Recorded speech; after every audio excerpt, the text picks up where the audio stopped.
कि जो भी सरकार दिल्ली के लोग चुनते हैं, जनता सुप्रीम है, दिल्ली की जनता सुप्रीम है, उस सरकार को काम करने का अधिकार होना चाहिए। मैं आपसे पूछना चाहता हूं,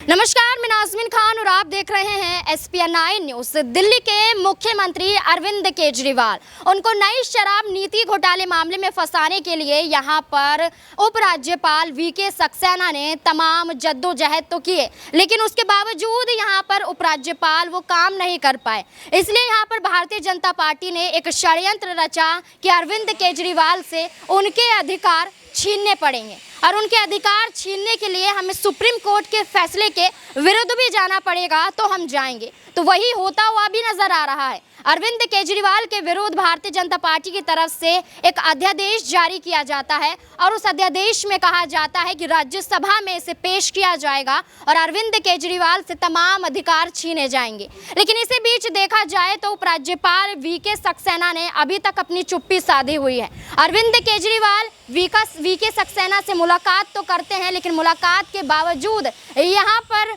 कोई भी सुलह होता हुआ नजर नहीं आता है। इसी बीच देखा जाए तो क्या उपराज्यपाल अब प्रधानमंत्री नरेंद्र मोदी के खिलाफ कोई बयान जारी करते हुए नजर आएंगे? जिस अध्यादेश को जारी करने की बात कही जा रही थी, उसको चुनौती देते हुए अरविंद केजरीवाल साफ शब्दों में सिर्फ यही कहते हुए नजर आ रहे थे कि ये मामला सुप्रीम कोर्ट तक भी उठाएंगे और इस मामले में हम संसद में भी जीत हासिल करते रहेंगे, क्योंकि जिस तरीके से भारतीय जनता पार्टी ने यह अध्यादेश जारी किया है, ये एक तरीके से दिल्ली की जनता के विरुद्ध है और ये दिल्ली सरकार के विरुद्ध है। ऐसे में उपराज्यपाल VK सक्सेना को साफ तौर पर नरेंद्र मोदी का खुलासा करना चाहिए और उनकी साजिशों को बेनकाब करना चाहिए। यहाँ पर उपराज्यपाल VK सक्सेना को लेकर और नरेंद्र मोदी को लेकर क्या कुछ अरविंद केजरीवाल कहते हुए नजर आ रहे हैं, देखिए ये रिपोर्ट।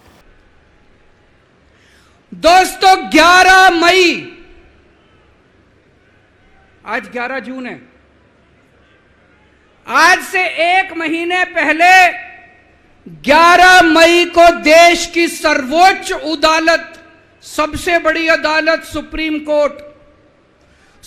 कोर्ट की भी कॉन्स्टिट्यूशन बेंच, उसने आदेश पारित किया दिल्ली के लोगों के हक में।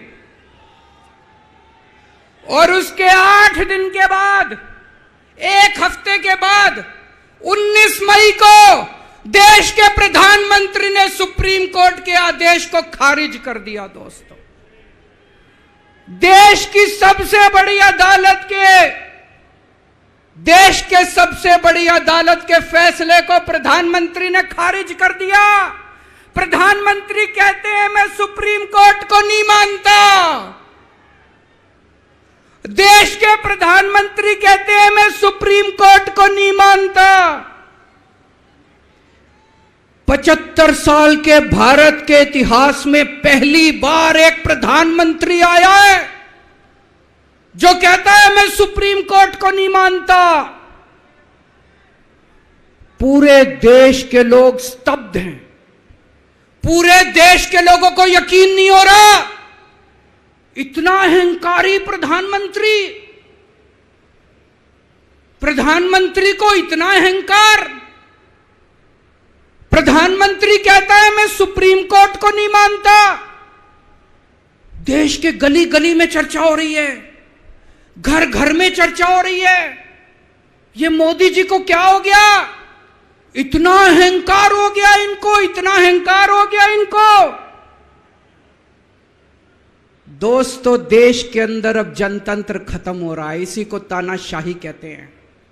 जब देश का प्रधानमंत्री कहता है मैं सुप्रीम कोर्ट को नहीं मानता, इसी को तानाशाही कहते हैं, इसी को हिटलर शाही कहते हैं, जनतंत्र खत्म होना कहते हैं। मैं बताना चाहता हूं आखिर इस सुप्रीम कोर्ट के आदेश में ऐसा क्या है। सुप्रीम कोर्ट ने ऐसा क्या कह दिया कि प्रधानमंत्री जी कह रहे हैं कि मैं सुप्रीम कोर्ट के आदेश को नहीं मानता। सुप्रीम कोर्ट ने अपने आदेश में बोला कि भारत एक जनतंत्र है, भारत में जनता सुप्रीम है, जनता अपनी सरकार चुनती है, उस सरकार को जनता के काम करने का पूरा अधिकार होना चाहिए।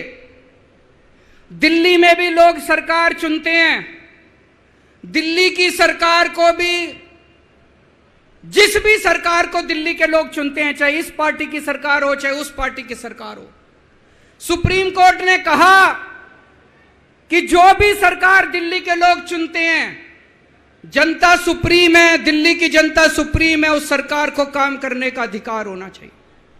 मैं आपसे पूछना चाहता हूं, क्या सुप्रीम कोर्ट ने गलत बोला? क्या प्रधानमंत्री को सुप्रीम कोर्ट का आदेश मानना चाहिए?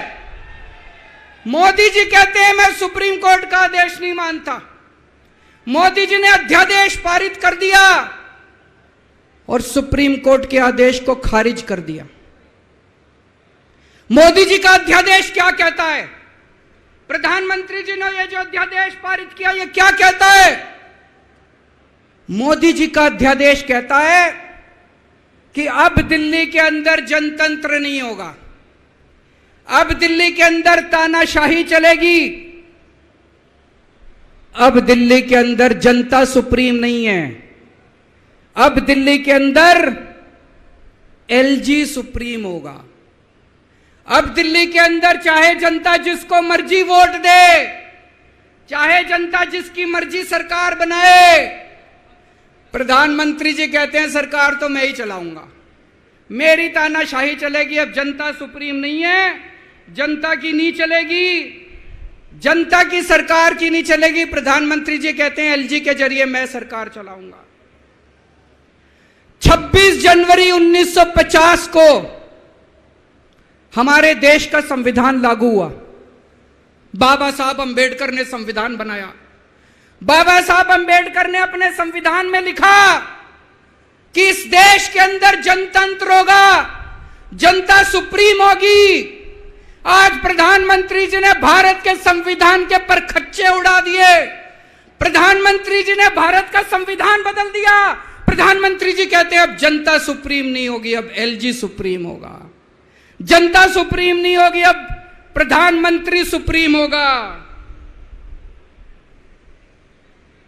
प्रधानमंत्री जी कहते हैं अब दिल्ली की जनता की वोट की कोई कीमत नहीं होगी। यह तो सरासर अपमान है दिल्ली के लोगों का।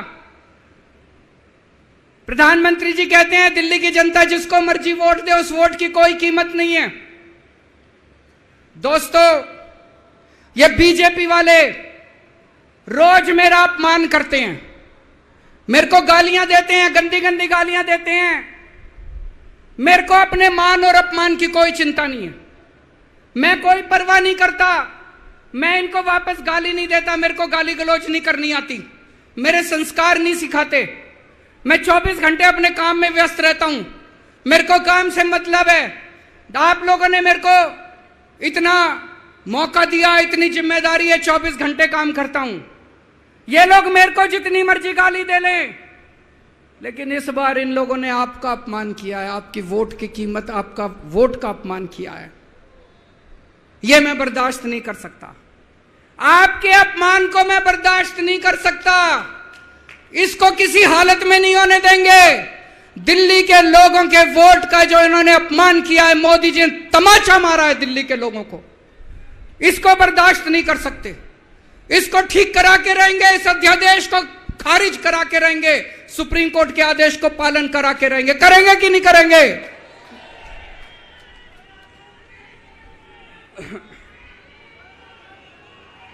मैं पूरे देश में घूम रहा हूं, हर राज्य के अंदर गया। मैं पिछले दिनों